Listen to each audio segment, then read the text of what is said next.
Сәлеметсіздер ме, құрметті тыңдармандар. Менің атым Ықылас Сынайқызы. Мен 8 жастамын. Мен сіздерге тегелектің сүйі деген ертегіні оқып берейін. Баяғыда бір қария бопты. Ол аяғы қалған тегелекті тауып алып, үйіне алып келіпті. Сынған жерін жазып, ұшуға жараған соң бостандыққа жіберіпті.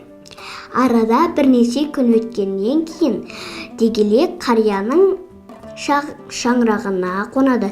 Бір ғажабы, шаңырақтан ат басындай алтынды тастап жіберіп ұшып кетеді. Тегелектің қарияға жасаған сыйы туралы сөз барлық жерге тарайды.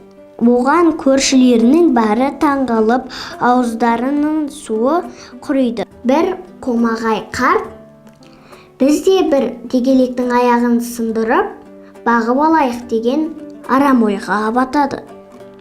Бірде ол отынға барса, ұясында отырған тегелекті көреді. Оны таспен ұрып, аяғын сындырып үйге әкеледі. Байқұс құс бірнеше күн азап шегеді. Аяғы тәуір бола бастағанын көрген көрші оны ұшырып жібереді. Осыдан соң күнде шаңыраққа қарап тегелекті күтіп отыратын болады.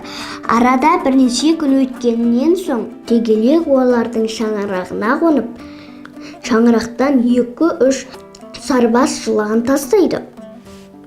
Алтын күтіп отырған кісінің шаңырағынан соншама жылан түсті деген не сұмдық.